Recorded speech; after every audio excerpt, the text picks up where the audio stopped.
Manejar talento no es lo mismo que manejar desempeño y lo vamos a estar viendo durante esta sesión. ¿En qué me voy a enfocar básicamente? Hoy me voy a enfocar en un elemento que a veces hablamos continuamente, pero que no desglosamos lo que significa y es el potencial.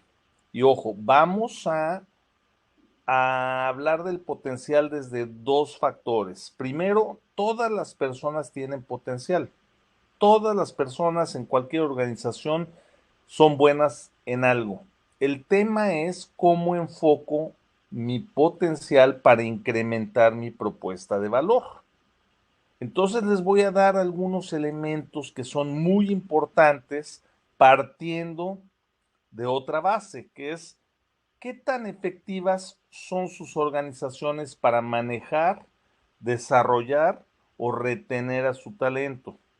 Porque también esto es un elemento muy importante. No es nada más cómo enamoro a la persona que va a llegar a mi organización. Y obviamente en el momento que ya logré atraerla, pues tengo que tener seguramente un proceso de onboarding bastante robusto, tengo que tener un proceso de inducción bastante fuerte también para que la persona se enamore de la organización de primera entrada, ¿no? Por otro lado, bueno, ya que lo tengo, ¿qué tengo que hacer para desarrollarlo? ¿Y qué tengo que hacer? Sobre todo hablando en la parte de talento, ¿qué tengo que hacer para retenerlo? Porque si nos enfocamos en la parte de retención, cuando hablamos de personas que son altos potenciales, pues estas personas generalmente son muy seguidas por los headhunters y muchas veces las organizaciones batallan mucho para poderlas retener. Entonces aquí, en este slide, básicamente la pregunta va dirigida a qué tanto enfoque tienen sus organizaciones hacia estos elementos, hacia desarrollarlo, hacia retener a su talento. Y para esto me gustaría primero darles algunos datos sobre manejo de talento. Primero, algunos lo tienen y lo manejan conscientemente, otros no. ¿A qué me refiero con esto? Muchas veces yo puedo tener muchísimo talento, pero no manejarlo de manera consciente. Y para esto, pues están las conversaciones de coaching, las conversaciones de retroalimentación que me ayudan muchas veces a generar esto.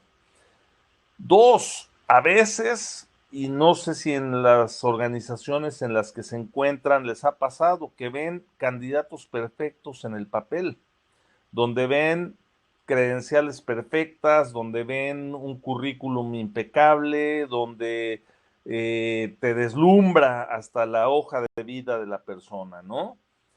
¿Y qué sucede? Que de repente cuando llevas a la persona a la organización, algo sucede y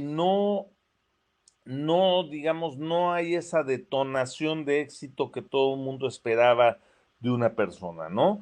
Y aquí, miren lo que estoy presentándoles aquí, ¿no? Personas que asumen nuevos roles, y al ratito les voy a dar una estadística.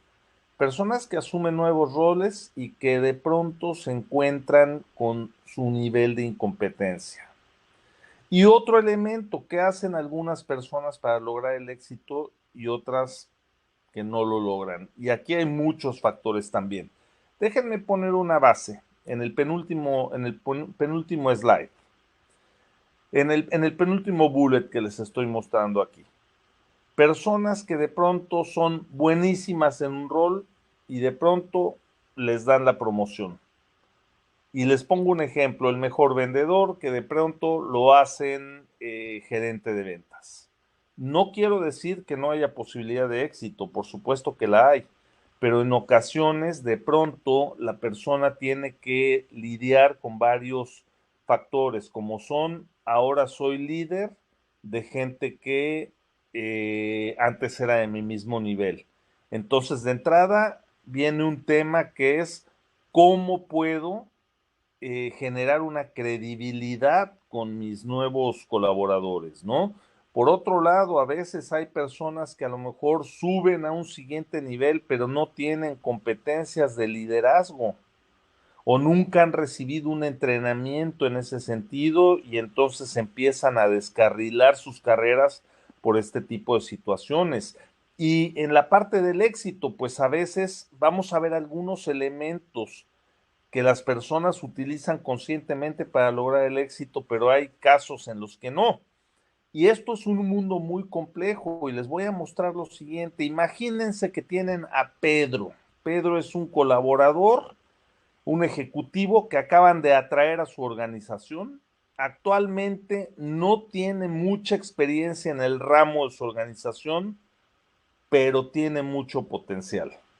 Entonces, la gran pregunta, vean aquí, la experiencia en el ramo es poca, pero el potencial es mucho. Primero tendríamos que partir de una base. ¿Qué significa que tenga mucho potencial? Y ahí va un primer mensaje para sus organizaciones. Seguramente muchos lo utilizan, ¿eh? No quiero decir que esto no lo utilicen, pero muchas veces cuando vas a evaluar al talento, necesitas tener criterios establecidos. Y ojo, estos criterios a veces son competencias, pero a veces tendrán que ser dimensiones del potencial, que estamos hablando de otras ligas y que al ratito les voy a contar un poco más a detalle de estos elementos. ¿A qué me refiero? Porque yo puedo tener a una colaboradora que se llama Gaby, por poner un ejemplo, o tengo al mismo Pedro. Y si le pregunto a un líder, me va a decir, y si le pregunto a ese líder, oye, Gaby o Pedro son altos potenciales, me van a decir sí, y otra persona me va a decir que no. Ok, ¿cuáles son esos criterios uniformes para poder decir que sí o que no? Primer mensaje que les doy, si están ustedes en el área de capital humano, primer punto es hablar con sus líderes, hablar con el negocio, para decirles, a ver, ¿qué significa ser un talento para esta organización? ¿Por qué razón? Porque dentro de esto tiene que ver el tema de cultura organizacional, tiene que ver también si es una organización que tiene mucho enfoque en las personas o tristemente, porque se los digo que lo he visto muchas veces, empresas en donde desafortunadamente lo más importante es el resultado y lo menos importante es cómo está la persona, ¿no? Pero entonces, primero es uniformar qué significa en esta organización ser un alto potencial. Seguramente también en algunas de sus empresas hacen talent reviews, que son procesos en donde se clasifica el talento. En otras empresas me ha tocado que ni siquiera tienen esto establecido, es más, ni procesos de gestión del desempeño. Entonces vamos a partir de esta base. Y esta base tiene que ver también con un siguiente elemento. Y déjenme mostrarles otra vez el caso de Pedro. A lo mejor llega con excelentes credenciales, como lo mencionamos, grandes antecedentes, en la entrevista de selección le fue muy bien, tiene mucha experiencia en otro tipo de industrias, pero fíjense este punto importante, a lo mejor puede llegar con mucho expertise en otra industria, pero de esta industria a la que está llegando no conoce nada, entonces estamos de acuerdo que aquí la persona, en este caso Pedro, va a tener que pasar por un proceso de aprendizaje. Y luego también ver las evaluaciones o certificaciones cuando le hacen los clásicos assessments, las pruebas psicométricas, en donde dicen, oye, pues salió muy bien en esta prueba y entonces pues tiene muchas posibilidades de tener éxito. Ojo, no quiero poner el peor escenario, puede ser que Pedro, aunque no conozca su organización, va a tener un elemento que les mostraré más tarde, pero este sí lo voy a mostrar de una vez, sí lo voy a comentar de una vez. Si a lo mejor Pedro tiene generada una altísima versatilidad y una altísima adaptabilidad, seguramente va a ser un talento. Pero entonces, ¿cómo vamos estableciendo estos criterios? Y aquí les voy a dar una estadística. Fíjense, ¿por qué desarrollar el talento? Y vean este primer punto, las personas con alto potencial tienen un 75% de probabilidades de tener éxito en un nuevo nivel comparadas con las personas de alto desempeño que no tienen un alto potencial. Y ahorita voy a desarrollar este punto. ¿Qué significa esto?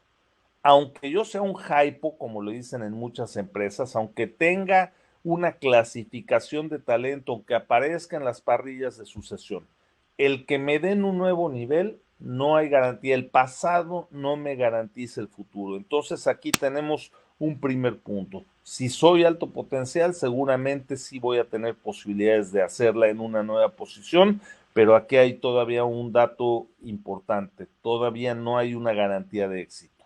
Dos, el compromiso y sentido de pertenencia de las personas clasificadas como talentos en las organizaciones ha disminuido un 20% derivado de que son personas que son muy buscadas por otras organizaciones. Y tercero, ubicar al talento y sobre todo a los altos potenciales en las posiciones críticas. Este es otro elemento muy importante que quiero destacar en esta reunión. ¿A qué me refiero en este tercer punto? Todas las posiciones, ojo, son importantes, pero hay ciertas posiciones en una organización que se denominan posiciones críticas y les pongo una experiencia. Cuando fui colaborador de empresa hace muchos años, yo trabajé para Citigroup durante muchísimos años. Yo me acuerdo que el director general, cuando hacíamos los talent reviews, cuando llegábamos a mostrar todo lo que eran las tablas de sucesión y demás, lo primero que me preguntaba es: Luis, yo quiero saber quién está ocupando mis posiciones críticas. ¿Cómo defino una posición crítica? Se los voy a poner de una manera muy fácil. Es una posición, y no piensen en la persona, piensen en la posición. Es una posición que si falla, me pone en riesgo el modelo de negocio. Entonces, partamos de una base, no todas las posiciones son críticas. Les doy otro ejemplo. En Citi teníamos 9 directores divisionales que eran las principales cabezas del banco a través de todas las regiones de México. Bueno, ¿qué sucedía? De estos 9 había 3 posiciones que eran obviamente las ciudades más importantes, que eran las posiciones críticas. Entonces, lo primero es determinar cuál es una posición crítica y segundo, quién la está ocupando. Preferentemente, o que las ocupe gente clasificada como talento. Y ojo, como talento, ¿a qué me refiero? No nada más a lo que llamamos los high potentials. Podríamos también ver personas que denominamos recursos expertos o críticos, que son a lo mejor personas que ya no van a tener un crecimiento vertical. Sin embargo, si esas personas se te van de la organización, te va a doler muchísimo. ¿Por qué? Porque se te va su network, porque se te va su expertise, porque se te va un mentor, se te va tu especialista. Y entonces muchas veces es difícil de sustituir dentro o fuera de la organización. Hay otras personas que clasificamos en desarrollo. ¿Qué significa alguien clasificado en desarrollo? Es alguien que ya le vemos como el potencial para ser denominado un talento, pero todavía le falta algo de cocimiento. Entonces, pero estas personas obviamente les damos estrategias de desarrollo acelerado. Y finalmente, en lo que es la parte de los altos potenciales, sobre todo es cómo los retengo y cómo los mantengo ahí. Por ahí veía, estoy analizando los chats, ¿no? Y sí, desafortunadamente hay amiguismos, por ejemplo, o hay situaciones bueno, en México no le llamamos grillas organizacionales, que son los juegos políticos que en lo personal a mí me daban mucha flojera cuando fui colaborador de organización, ¿no? Pero, ¿a qué me refiero en estos puntos? O sea, manejar talento es una estrategia que tiene que ir creciendo, que tiene que ir robusteciéndose, pero sobre todo que tiene que ir culturizándose en la organización. partiendo desde capital humano, pero con el sponsorship del negocio. Entonces, para esto, nada más les voy a dar un último elemento, porque seguramente me podrían preguntar, a ver, ¿qué otras clasificaciones de talento hay? Se las menciono brevemente. Uno son los altos potenciales. Dos son los que están en desarrollo, que ya les mencioné, que hay que solamente pulirlos un poquito más. Tres, los recursos expertos. Estas tres clasificaciones, yo les diría normalmente en una organización, no son más del 10 o 12% de la organización. Luego tenemos a lo que denominamos los potenciales adecuados, es decir, o los hypers, es decir, las personas que son high performers, que tienen buen desempeño, pero que todavía no tienen ciertas características que van acorde a los criterios para considerarlos como un talento. ¿Qué tienes que hacer ahí? Estas personas primero son las que mueven a tu organización y segundo, lo que tienes que hacer es indagar evidencias de su potencial para después clasificarlos como talento, para tener una base, un semillero de talento.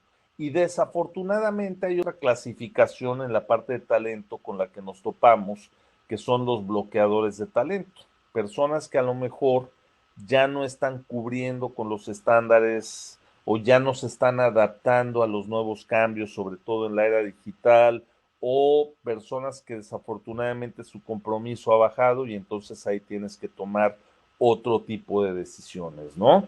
Pero entonces, recapitulo, ¿por qué desarrollar talento? Porque es crítico, las organizaciones no pueden vivir sin su talento.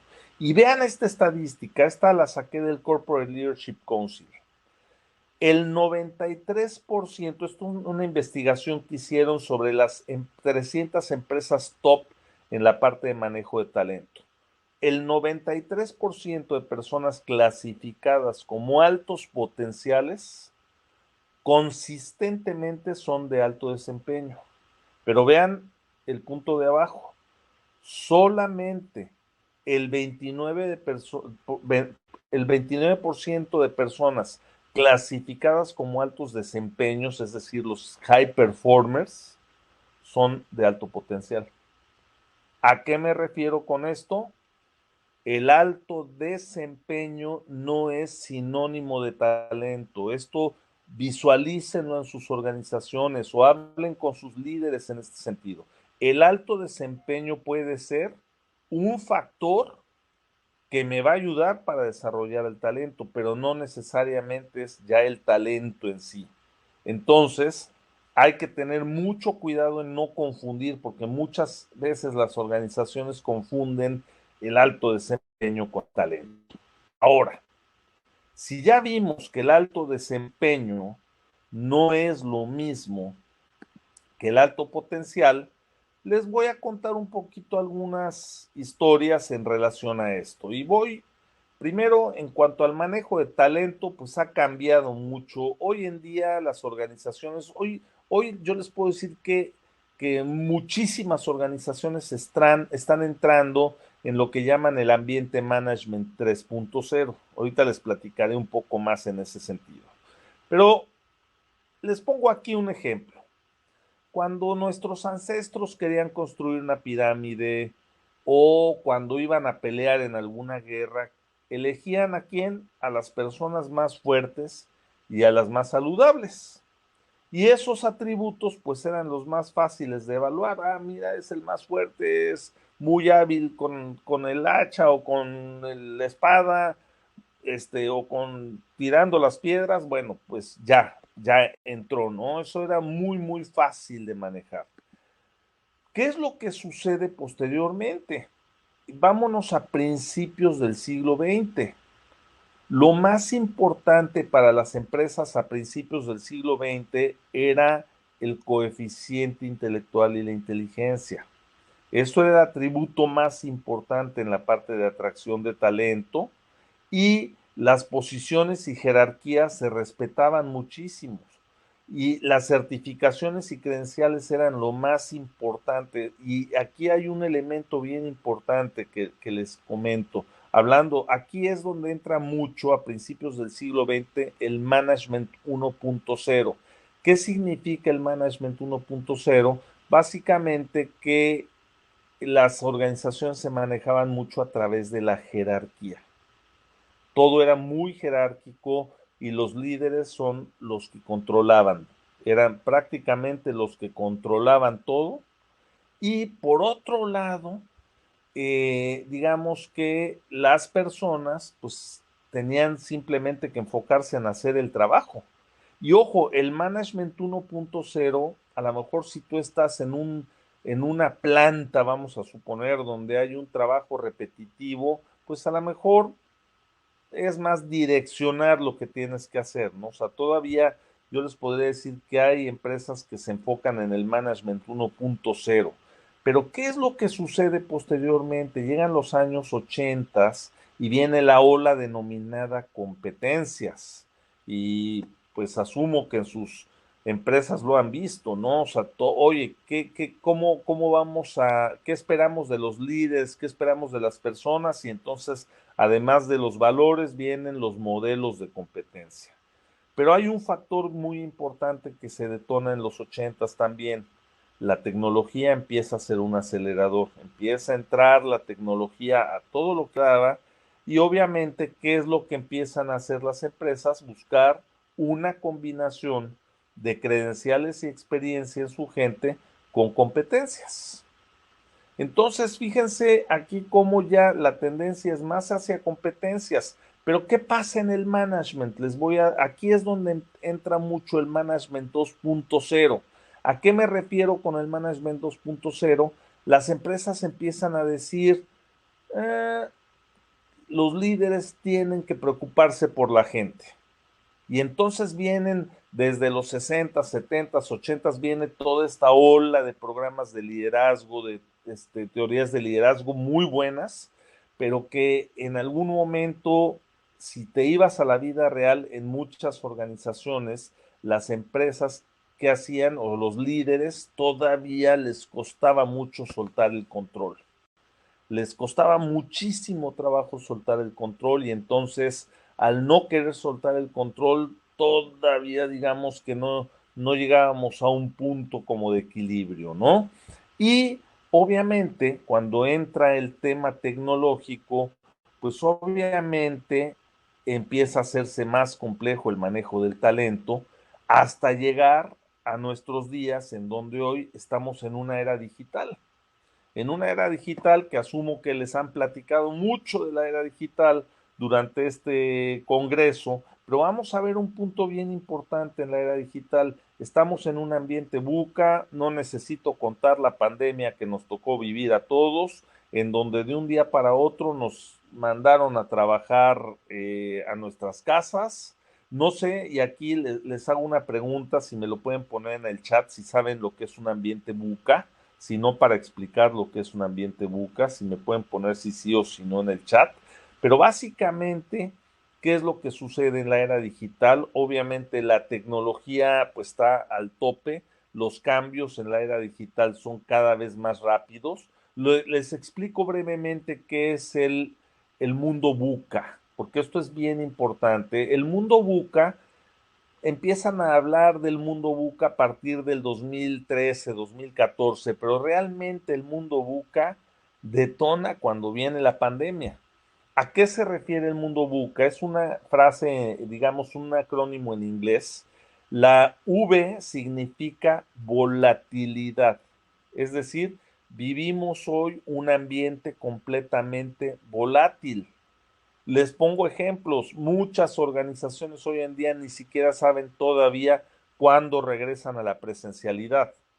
Ahora imagínense el año pasado, les pongo un ejemplo, uno de mis clientes tuvo que hacer el presupuesto como 13 veces por todos los cambios que se estaban dando durante la pandemia, sobre todo en el mundo del retail, ¿no? Pero entonces la V significa volatilidad. La U significa, es un término en inglés que es uncertain, que es incertidumbre. Digamos que en castellano estaríamos hablando del mundo VICA. ¿Y qué es la incertidumbre? Que muchas veces estamos teniendo que avanzar dentro de esta incertidumbre, a veces sin datos, a veces con poca información, a veces hasta en modo supervivencia, ¿no? Entonces hay muchísima incertidumbre. Desafortunadamente, a través de la pandemia, muchas organizaciones no lograron sobrevivir, o en muchas otras, pues me tocó ver personas que les redujeron el sueldo, entre otras cosas. Pero aquí el punto clave en la incertidumbre es cómo subsisto a través de la incertidumbre, y les voy a dar un pequeño tip. El tip es, si yo tengo un equipo que está ahorita trabajando a través de la incertidumbre y esto les genera estrés, establezcan una visión. A ver, vamos hacia allá, equipo. Pase lo que pase, vamos hacia allá. Si el equipo tiene un sentido de dirección, rompes un poquito con la incertidumbre. Complejidad, ¿a qué me refiero? Pues hoy vivimos en un mundo complejo, con cambios repentinos, con cambios de acción de un momento a otro, y la A significa ambigüedad. Vivimos en un ambiente ambiguo también. ¿Qué significa esto? Tenemos a veces que tomar decisiones sin información o con muy poquita información. Y entonces esto a veces provoca también muchas situaciones complejas en una organización, ¿no? Cuando a través de la ambigüedad, y les voy a poner un ejemplo, la ambigüedad, ¿qué es? Cuando no tienes una claridad. ¿Qué tengo que hacer cuando tengo una ambigüedad? Ahí les va un pequeño tip. Enfocarse en lo que controlan. Enfóquense en lo que controlan. Porque empezar a ver escenarios que no están en su control muchas veces no tiene mucho valor. Ahora, hablando del talento, ¿qué es lo que sucede en la era digital? No es nada más lo que espero de la persona hoy, es lo que espero también en el futuro. Es decir, ¿qué me va a dar esta persona hoy como propuesta de valor? Pero también esta persona en 2 o 3 años, ¿qué tiene que tener? Entonces, hoy, si hablamos de potencial en la era digital, estamos hablando de que las personas no nada más se tienen que enfocar en lo que hoy manejan, tienen que saber con esta evolución que estamos teniendo, cómo puedo ir subsistiendo. Y el éxito en un rol actual no te va a dar la garantía de éxito en el futuro. O sea, el pasado hay que bendecirlo porque nos trajo a donde hoy estamos. Pero el punto más crítico es cuáles son mis herramientas, cuáles son mis tablas, cuál es mi potencial a futuro. Y entonces no solo hablamos de habilidades actuales, sino habilidades futuras. ¿Por qué? Porque los negocios están cambiando. Y hablando de Management 3.0, les voy a dar un elemento bien importante. En el 3.0, ¿qué sucede? En el 3.0 lo que te dicen es no te enfoques en las personas, enfócate en que el sistema funcione. ¿A qué me refiero con esto? A ver, si yo tengo un equipo de trabajo, a ver, equipo, ustedes pueden tomar decisiones hasta este nivel. Pueden, y lo que estoy esperando es esto. Y ahí viene mucho el empoderamiento a los equipos, ¿no? El Management 3.0 dice, si tú los empoderas con claridad, el equipo va a funcionar bien.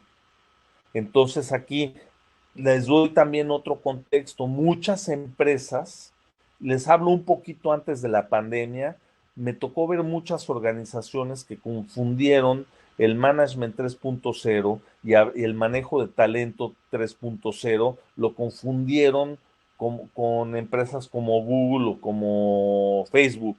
Ah, vamos a poner espacios abiertos, ¿no? Y de repente te tocaba ver empresas sí, con los espacios abiertos, oficinas preciosas, etcétera, todo abierto, hasta lugares para que te hagan masaje, pero ¿qué creen? Que el management seguía siendo 1.0, es decir, el tipo de liderazgo seguía siendo 1.0. Entonces, fíjense lo importante de conectar la parte de potencial. ¿Qué espero hoy de una persona?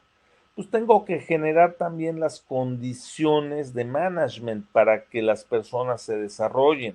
Y aquí les muestro este elemento que es importante. ¿Cuáles son algunos elementos a observar en el potencial? ¿Se acuerdan que hace rato les hablaba de criterios? Vamos a hablar de algunos criterios para el potencial. Número uno, alguien que tiene alto potencial generalmente te va a mostrar una altísima motivación. ¿Qué es esto? Una ambición, pero una ambición humilde. Porque muchas veces si es una ambición con arrogancia, ahí podríamos entrar a un descarrilador. Y compromiso, no nada más por mis resultados, sino por el equipo. Es más, no ver solo por mi equipo, sino ver también por mis pares, o sea, no trabajar en lo que denominamos a veces los silos organizacionales. Esto es un elemento bien importante del potencial, cómo se canalizan las motivaciones. Les doy otro ejemplo. Hay personas, y les voy a hablar de motivaciones no muy buenas, cuando mi motivo es brillar nada más. Yo quiero brillar para que me vean, para que yo pueda crecer, pero no brillo para mi equipo, por ejemplo. Entonces, hay que tener mucho cuidado con el tipo de motivaciones. Dos, curiosidad. ¿Qué significa? A ver, esta persona, ¿qué evidencias tengo de que está buscando nuevas experiencias, de que está buscando nuevos conocimientos, de que está buscando no nada más lo que le da la empresa, sino que toma la iniciativa para hacer cosas diferentes? Les voy a poner un ejemplo que me dejó marcadísimo hace poco. Hay una empresa que atiendo en México que se dedica a perfumes y cosméticos. Y como ustedes saben, el mundo del retail, los centros comerciales sufrieron muchísimo con la pandemia. Y esta persona, pues obviamente vive de sus ventas, de sus comisiones. Y me decía, no, pues mira, el flujo de ventas bajó muchísimo en las tiendas, pero por el flujo de personas, porque obviamente pues ven que las personas no pueden entrar no puedes ahora tener tanto flujo de gente en una tienda. Bueno, ¿qué hizo esta persona? Vean nada más este ejemplo que me dio, que me dejó marcadísimo, como les decía. Ella es maquillista. Ella es de las que maquilla a las personas cuando van y a través de ese maquillaje vende sus diferentes productos. Con la pandemia, esta persona ya no podía maquillar a las personas porque estaba prohibido. ¿Qué hizo esta persona? Esta persona en su casa dibujó unos dummies y además de dibujar unos dummies con diferentes estilos de maquillaje, otra cosa que hizo fue, compró estos acetatos, los que usábamos en aquellos ayeres, ¿se acuerdan?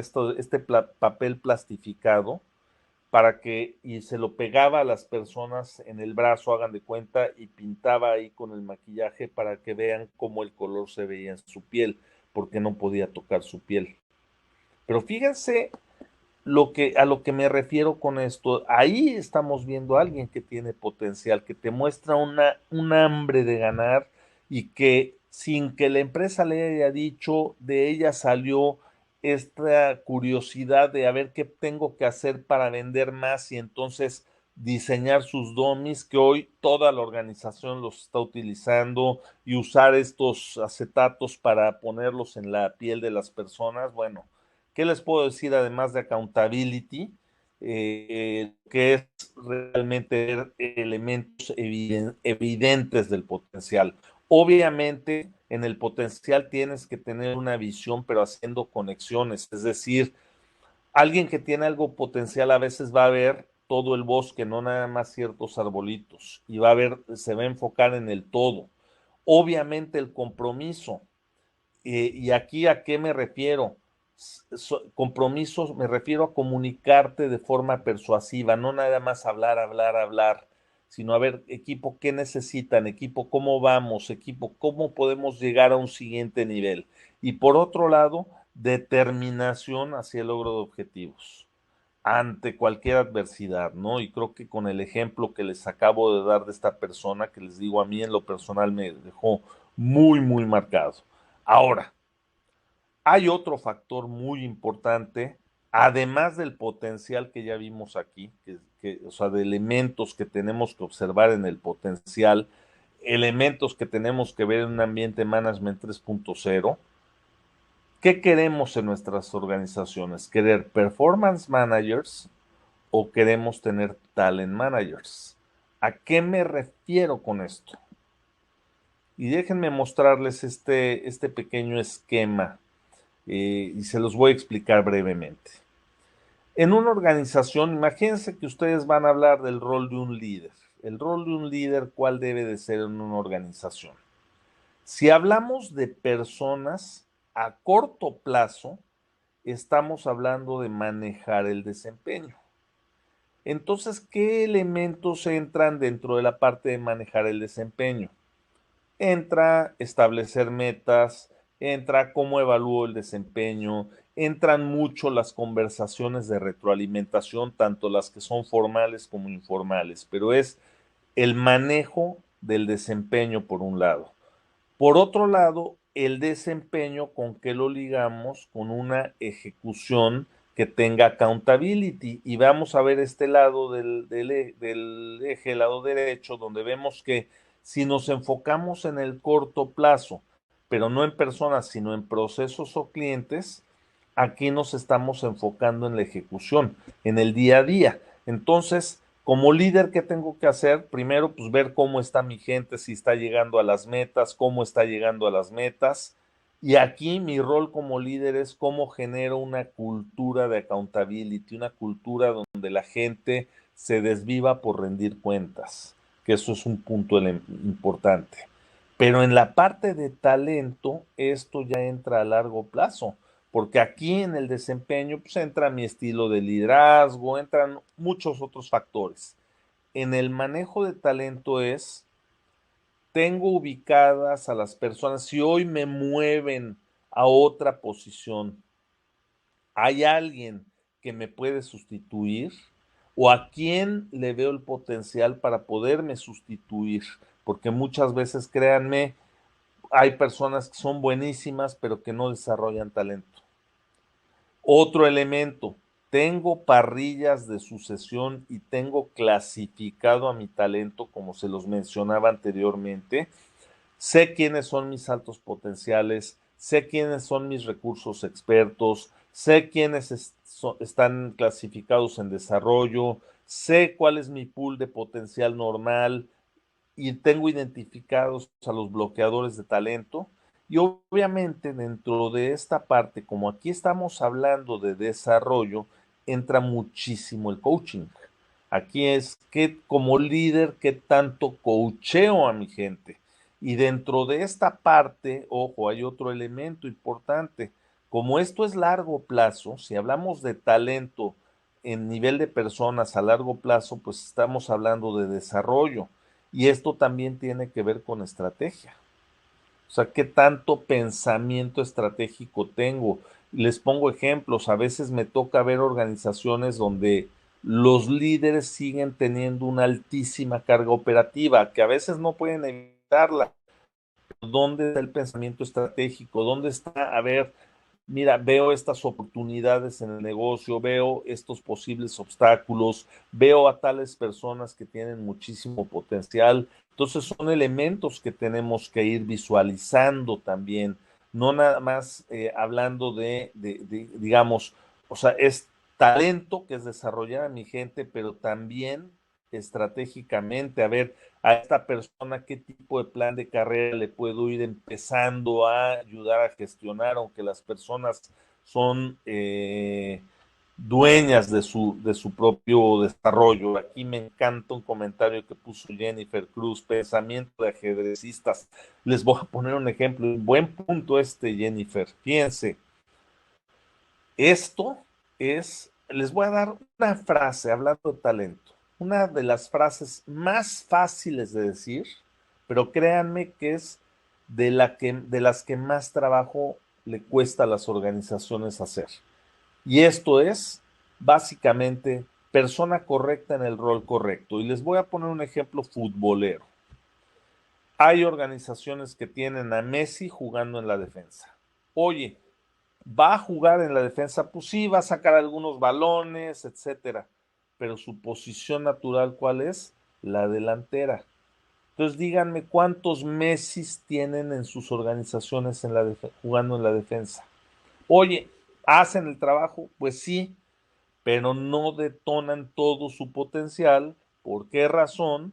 Porque muchas veces ni siquiera sabemos cómo o dónde colocar al talento correcto y en qué posición para que pueda detonar ese talento. Entonces vean lo complejo del rol de un líder. No nada más es desempeño a corto plazo, sino es manejar talento, visualizar el desarrollo de la gente visual, cómo conectas, por ejemplo, la parte de talento, y les doy un ejemplo, cómo conectas esto con estrategias de aprendizaje y desarrollo. Es decir, tienen, por ejemplo, en sus organizaciones un currículum diferenciado para la gente clasificada como talento, o tienen esquemas de compensación diferenciados para el talento. Todos estos son elementos que tenemos que tomar en cuenta. Ahora, les voy a contar, ya para ir cerrando mi ponencia, un último dato. En una organización, hace año y medio más o menos, me piden hacer todo el talent review, todo el proceso de evaluación de talento de esta empresa, y me dan 32 personas que los líderes habían clasificado como altos potenciales. Imagínense, 32 altos potenciales. Les hicimos evaluaciones, definimos evidencias del potencial, obviamente, los criterios para poder tener esto perfectamente estructurado. De 32 quedaron 10. Cuando le comunicamos esto a la dirección general, a ver, de estas 32 tienes a 10 personas que están cumpliendo con estos criterios. ¿Con qué creen que me topé en ese momento? Con una resistencia tremenda de muchos líderes. Ah, sí, claro, es el consultor y no conoce. Muchas veces también te vas a topar en este tipo de procesos con ciertas resistencias. Por eso hay que hablar con mucha claridad en este sentido.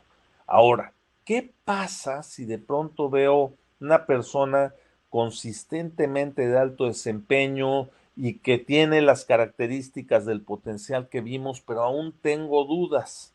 Pues a lo mejor hay que checar algunos elementos. Primero, hay que ver las evidencias de su potencial, qué tanta versatilidad tiene, cómo se adapta, qué tan emocionalmente inteligente es la persona, qué tanto tiene un poder de influencia, pero ojo, un poder de influencia sin autoridad, porque influencia con autoridad, pues es lo más sencillo. ¿Qué tanto pensamiento estratégico tiene la persona?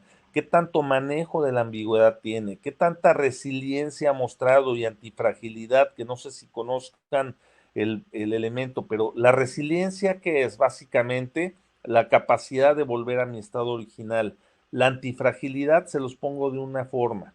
Imagínense que estamos en un huracán, no sé si han visto estas imágenes de la palmera que se le está llevando el huracán. Una persona antifrágil es la persona que de pronto, en el momento del caos, saca lo mejor de sí. La resiliencia, que es cuando pasó ese caos y regresó a su estado original. Entonces son dos elementos bien, bien importantes. Otro factor importantísimo que tienen que cuidar, algunas señales de alerta. A ver, ¿cómo reacciona la persona a la frustración? No sé si les ha tocado ver gente que cuando está de buenas, padrísimo, pero cuando no están de buenas, cuando tienen un alto nivel de estrés, entran en una angustia, y además esto lo permean por todos lados. Bajo manejo emocional, los controlan sus emociones y no ellos controlan sus emociones. Por ejemplo, personas que no saben confrontar sus miedos y en lugar de enfrentar los miedos los eluden. Dependencia, de pronto personas que no tienen ni siquiera como un enfoque para tomar decisiones importantes, o personas que entran en ciclos de victimización en donde solamente culpan a situaciones o culpan a otros, o a lo mejor fingen confusión pero no toman, ahora sí que las cosas, no se adueñan de las situaciones, o personas que tienen mucha necesidad de aprobación, que no se atreven a innovar, o que nada más se enfocan en evitar el error en lugar de, a ver, si me equivoco ni modo, pero ya aprendí de este error. Entonces, estos son también algunos elementos que habría que ver que, ojo, si estos factores, ojo, porque que me pase una vez, no pasa nada, pero cuando yo veo este tipo de comportamientos excesivos, ahí sí podríamos tener una alerta y a lo mejor estar viendo una persona que no es de alto potencial. Finalmente, para retener y desarrollar el talento, ¿qué les dejo? Primero, ¿qué tienen que hacer en sus organizaciones para elevar el nivel de atracción? Es decir, que sus equipos de reclutamiento puedan buscar evidencias, no nada más de competencias, sino del potencial que les mostré hace rato. Ya que tengo a las personas, tengo una estructura de aprendizaje y desarrollo bien manejada, bien robusta para que la gente quiera quedarse. Tengo líderes que se enfoquen en la gente. ¿Para qué? Para que la gente quiera dar todo, toda su pasión por la empresa. Y obviamente, cuando tenga talentos, ¿qué tengo que hacer para generarles un desarrollo acelerado? Pues con esto espero haberles dado una probadita de la gestión del talento, una probadita de que el talento es enfocarse en el potencial, enfocarse en las señales de alarma, enfocarse en la clasificación y enfocarse también en en el rol que un líder tiene. Les pongo un último ejemplo, me tocó ver situaciones en donde a lo mejor un líder que no era clasificado como de alto potencial tenía gente de alto potencial a su cargo. Entonces, ¿qué haces como un HRBP de recursos humanos para generar estrategias para que estos high potentials estén bien y se sigan desarrollando? Esto es un tema bien complejo, pero espero haberles dado una probadita de esto. Y bueno, les dejo aquí. Primero les agradezco mucho su participación.